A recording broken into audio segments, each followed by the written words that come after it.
नमस्कार दोस्तों, मैं दुर्गेश कुमार। स्वागत है आपका अपने चैनल संरक्षण तक संघर्ष में। आज हम लोग पढ़ने वाले हैं सिंधु घाटी सभ्यता। जैसा कि आप लोग देख रहे हैं, हेडिंग मैंने डाला सिंधु घाटी सभ्यता का। तो इससे पहले मैं आपको कुछ इंट्रो बता दूं कि कहा जाता है कि भारत की संस्कृति विश्व की प्राचीनतम संस्कृति में से एक मानी जाती है। ठीक है, हमारी वैदिक सभ्यता से भी पहले एक सभ्यता हुआ करती थी जो कि बहुत ज्यादा विकसित हुआ करती थी, जिसका जो एरिया था, आकार था, 13 लाख वर्ग किलोमीटर में फैला हुआ था। किसका? सिंधु घाटी सभ्यता का। तो आइए इसी के बारे में हम लोग एक एक पॉइंट कुछ देखें जो अक्सर करके हमारे एग्जाम में पूछा जाता है, और ये बहुत महत्वपूर्ण पॉइंट है। हम इसको बिंदुवार तरीके से एक एक पॉइंट करके पढ़ेंगे। आइए देखते हैं। पहला पॉइंट हमारा क्या है? कहा जाता है कि C14 एक रेडियो कारण पद्धति है। रेडियो कार्बन एक पद्धति है C14, जिसकी वजह से हमारी सिंधु घाटी सभ्यता की पहचान हो पाई कि हाँ, ये सिंधु घाटी सभ्यता हमारी है। ठीक है, और जो सिंधु घाटी सभ्यता का तिथि यानी कि समय माना जाता है वो 2400 ईसा पूर्व से 1700 ईसा पूर्व माना जाता है। कितना माना जाता है? 2400 ईसा पूर्व से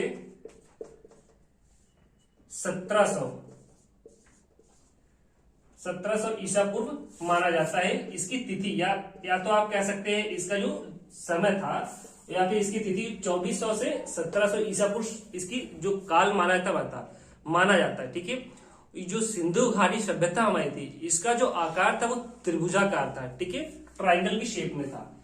इसका आकार कैसा था? हमारा त्रिभुजाकार था। और ये अक्सर करके हमारे पॉइंट में पूछा गया था, और कई बार एग्जाम में पूछा गया था कि हमारी सिंधु घाटी सभ्यता का आकार कैसा है, यानी कि इसका विस्तार कैसा है। तो आप कहेंगे त्रिभुजाकार है। ठीक है, आइए अब देखते हैं जो सिंधु घाटी सभ्यता थी इसको डिस्कवर किसने किया था। इसको डिस्कवर करने वाले थे हमारे दयाराम राम बहादुर शाहनी।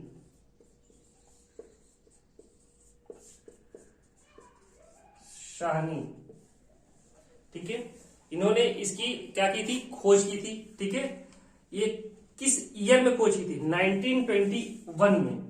1921 में इसकी खोज की थी इन्होंने दयाराम राम बहादुर शाहनी ने 1921 में सिंधु घाटी सभ्यता की खोज की थी।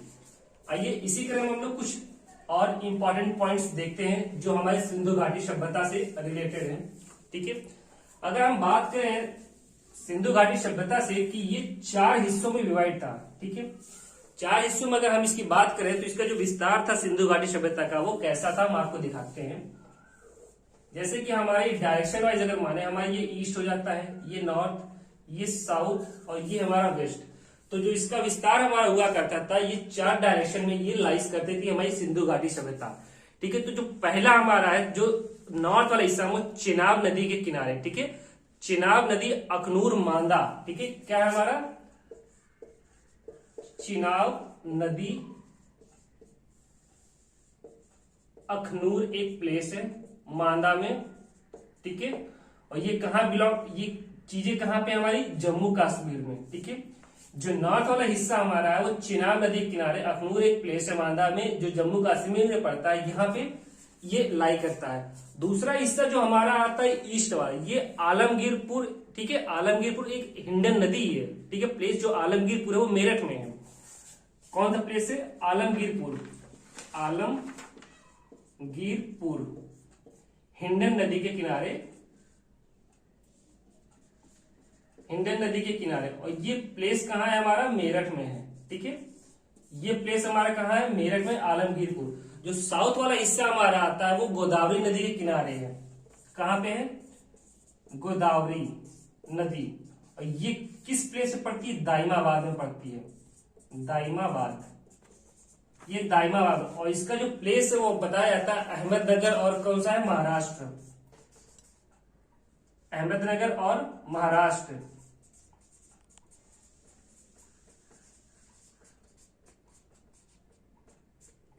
जो गोदावरी नदी है, दाइमाबाद एक प्लेस है, वहां पे है गोदावरी नदी के किनारे। ये दाइमाबाद प्लेस है जो सिंधु घाटी सभ्यता का प्लेस है, और ये प्लेस कहां सिचुएट करता है? अहमदनगर और महाराष्ट्र में। जो हमारा वेस्ट वाला हिस्सा है वो हमारा दास नदी के किनारे है। ठीक है, दास नदी कहां? सुत्क गिंदौर में। ठीक है, दाश्क नदी ये कहां पे है? सुतका गेंडोर में। सुत्का गेंडोर में, सुत्का गेंडोर। और ये प्लेस कहाँ लाई करता है, ये पाकिस्तान के हिस्से में बलूचिस्तान में लाई करता है। ठीक है, बलूचिस्तान, ये बलूचिस्तान में ये वाला हिस्सा हमारा लाई करता है सिंधु घाटी सभ्यता का। ठीक है, जैसा कि आप लोग देख चुके हैं कि सिंधु घाटी सभ्यता का जो विस्तार था चिनाब नदी किनारे, आलमगीरपुर, गोदावरी नदी और दास नदी किनारे, इसका ये पूरा विस्तार माना जाता है। ठीक है, आइए इसी क्रम में हम लोग देखते हैं अगला पॉइंट। ठीक है, अगला पॉइंट जैसा कि आप लोगों ने देख लिया कि 4 हिस्सों में 4 डायरेक्शन में हमने आपको करके दिखाया कि इसकी लोकेशन कहाँ कहाँ बिलोंग करती है। ठीक है, अब इसी क्रम में हमारे जो कुछ महत्वपूर्ण पॉइंट जो पूछे जाते हैं अक्सर करके वो क्या होते हैं, जैसे कि अग्निकुंड कहाँ पे है, अग्निकुंड के जो साक्ष्य मिलते हैं वो कहाँ से मिलते हैं, लोथल कालीबंगा से मिलते हैं। ठीक है, अग्निकुंड, अग्निकुंड के जो साक्ष्य मिलते हैं कहां से, लोथल और कालीबंगा से मिलते हैं, लोथल और कालीबंगा से मिलते हैं। अगला पॉइंट हमारा इसी क्रम में आता है कि कहा जाता है कि मोहनजोदड़ो से प्राप्त एक शील पर 3 मुख वाले देवता पशुपतिनाथ कहां पे मिला था, मोहनजोदड़ो से एक मूर्ति मिली थी, मोहनजोदड़ो से हमें एक मूर्ति मिली थी। क्या मिली थी हमको, मूर्ति।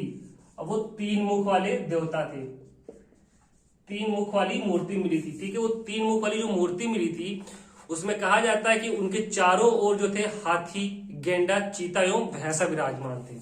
कौन कौन थे, हाथी, गेंडा, चीता और भैंसा, हाथी, गेंडा, चीता और भैंसा विराजमान थे। सॉरी, चीता है। ठीक है, अब जैसे आप लोग देखा इस जो कुछ पॉइंट है अग्निकुंड का हो गया, मोहनजोदड़ो से 3 मूर्ति मिली थी, 3 मुख वाली मूर्ति मिली थी, हाथी, गेंडा, चीता जो ये मूर्ति के जो चारों ओर आकार में ये फैले हुए थे। ठीक है, अब जो कहा जाता है जो मूर्ति मिली थी वो कांस्य की मूर्ति थी। किसकी मूर्ति थी, वो हमारी जो मूर्ति थी वो हमारी कांस्य की मूर्ति थी।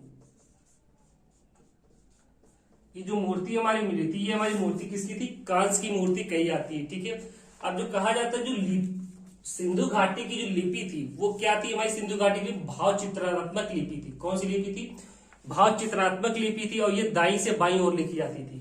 ठीक है, आइए अगला पॉइंट देखते हैं।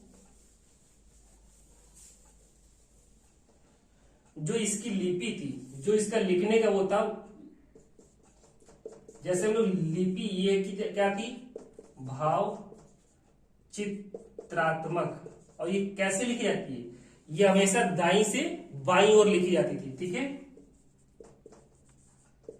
दाई से बाई ओर। ठीक है, दाई से बाई ओर की ओर ये लिखी जाती थी। ठीक है, अब इसी क्रम में हमारा अगला पॉइंट है, आइए देखते हैं अगला पॉइंट हमारा क्या कहता है कि अगला पॉइंट में क्या है, पर्दा। ठीक है, जो कहा जाता है कि जो पर्दा प्रथा था, ठीक है, वैश्य सैंधव सभ्यता से प्रचलित थी। ठीक है, मैं आपको लिख देता हूं यहाँ पे, जो पर्दा प्रथा ये कहां से प्रचलित थी, ये वैश्यावृत्त सैंधव सभ्यता से प्रचलित थी। ठीक है, वैश्यावृत्त सैंधव सभ्यता, सैंधव सभ्यता से प्रचलित थी, सैंधव सभ्यता से ये हमारी प्रचलित थी। ठीक है, अब कहा जाता है कि मोह सभ्यता सिंधु सभ्यता के अंदर कहा जाता है कि जो शव थे, शवों को हड़प्पा में दफनाने और मोहनजोदड़ो में जलाने की प्रथा थी। ठीक है, जो हमारा मेन पॉइंट था कि जो शव थे हमारे, जो आदमी मर जाता तो उसको 2 प्लेस थी, एक थी हमारी क्या हड़प्पा थी और दूसरी क्या था मोहनजोदड़ो। हड़प्पा में क्या हम लोग दफनाते थे, जो शव थी इसको हम लोग हड़प्पा में क्या करते थे, दफनाते थे, और जो मोहनजोदड़ो में था क्या था, जलाते थे।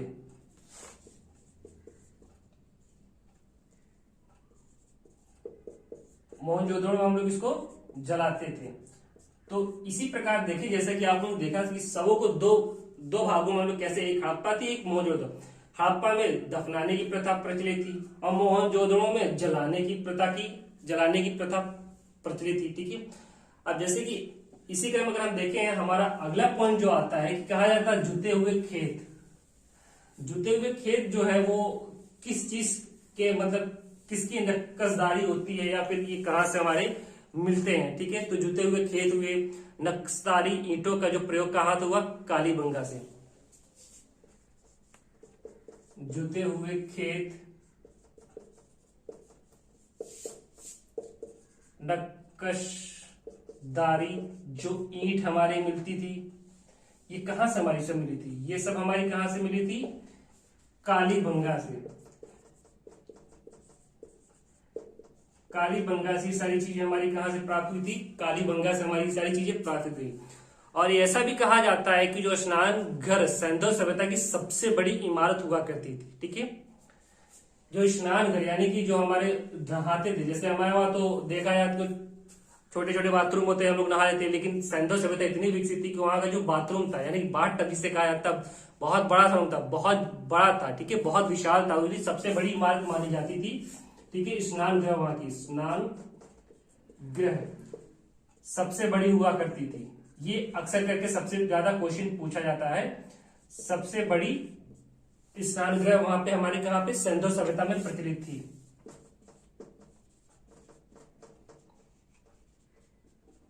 सिंधु सभ्यता में स्नान घर जो थी हमारी सबसे बड़ी थी। ठीक है, अब मिट्टी से बने हल का साक्ष्य कहां से मिलता है, वनमाली से मिलता है। जैसा कि आप लोग जानते हैं जो हमारी मिट्टी थी, अब मिट्टी से बने हल, अब जो जाहिर सी बात इतनी विकसित सभ्यता थी तो उस समय खेती भी होती थी, और खेती तो हल से ही होती है जैसा कि आप लोग भी जानते हैं। तो जो हल हमारे पहले सिंधु सभ्यता में जो चलते थे, ठीक है, जो हल थे हमारे, ठीक है, वो कहां से मिलता था, वो हल था हमारे कहां से मिला था, बनवाली से। ठीक है, हल के साक्ष्य बनवाली से हमारा मिला था, हल के साक्ष्य हमारे बनवाली से मिला था। ठीक है, जैसा कि आप लोग देखा, हम लोग ने बहुत जल्दी जल्दी कुछ इंपॉर्टेंट पॉइंट्स को कवर कर लिया। ठीक है, अब अगर हम आपको दिखाएं तो इसके जो इस चैप्टर में कुछ रिवर्स हैं, कुछ प्लेस हैं जो अक्सर करके पूछे जाते हैं। ठीक है, अभी तक आपने जैसे देखा कालीबंगा, भोगवा, सिंधु, ये सब नदियां, इन सब का प्लेस का, इन सब का सिचुएटेड मतलब कहाँ बिलोंग करती हैं, कहाँ लाई करती हैं, ये सारे पॉइंट्स, इनको भी हम लोग करके एक एक करके देखते हैं। जैसे कि हम आपको अलग अलग तरीके से इसको समझाना अगर चाहते हैं, ऐसे एक स्थल हो गया हमारी, ठीक है, और दूसरी हमारी नदी होगी, कहाँ कहाँ से। अब इसी क्रम में अगर हम लोग देखना चाहें तो जो हमारा स्थल है, सबसे पहले हमारा हड़प्पा आता है। हड़प्पा किस नदी के किनारे पर बिलोंग करता है, रावी नदी के किनारे बिलोंग करता है। कहाँ पे, रावी नदी के किनारे हमारा हड़प्पा जो है, हड़प्पा शब्द बिलोंग करता है। फिर आता है हमारा मोहनजोदड़ो। ठीक है, मोहनजोदड़ो हमारा कहा, चिनाब नदी के किनारे, नहीं सॉरी, सिंधु नदी के किनारे बिलोंग करता है। मोहनजोदड़ो हमारा सिंधु नदी के किनारे बिलोंग करता है। फिर आता है चहुदड़ो भी हमारा बेसिकली सिंधु नदी पर ही बिलोंग करता है। चहुदड़ो जो प्लेस है वो भी सिंधु नदी के तट पर ही बिलोंग करता है। ठीक है, अब आता है हमारा कालीबंगा मैं ऊपर लिख देता हूं, कालीबंगा घग्गर नदी के किनारे, कालीबंगा जो है वो घग्गर नदी के किनारे बिलोंग करता है। ये कालीबंगा कहां बिलोंग करता है, घग्गर नदी के किनारे। इसी क्रम में हमारा अगला आता है रोपड़। ठीक है, रोपड़ सतलज नदी, कोट दीची सिंधु। ठीक है, मैं लिख देता हूं, आप देख लीजिए। रोपड़ हमारा कहां बिलोंग करता है, ठीक है, हम प्लेसे लिख दे रहे हैं, फिर आपको नदियां भी लिख दे रहे हैं। रोपड़, कोट दीची,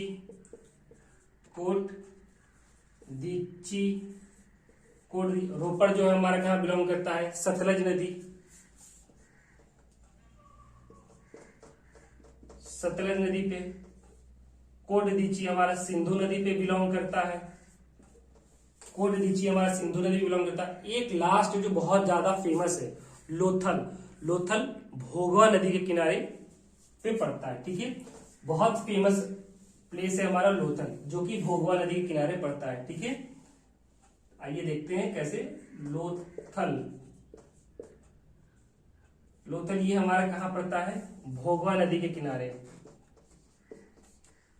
भोगवा नदी के किनारे लोथल हमारा पड़ता है। तो आपने ये देखा कैसे हम लोग ने बहुत इजीली बिंदुवार तरीके से हड़प्पा सभ्यता के पॉइंट्स को कवर किया, जो हमारे एग्जाम में अक्सर करके पूछ जाते हैं, और जो क्वेश्चन हमारे बनते हैं अक्सर करके इन्हीं पॉइंट से ही हमारे क्वेश्चन को उठाया जाता है एग्जाम में। ठीक है, तो अगर आपको ये पॉइंट्स अच्छे से समझ में आया तो इसको आप नोट्स बना सकते हैं। ठीक है, अब अगली वीडियो में हम लोग कुछ नया लेके मिलते हैं, तब तक के लिए नमस्ते।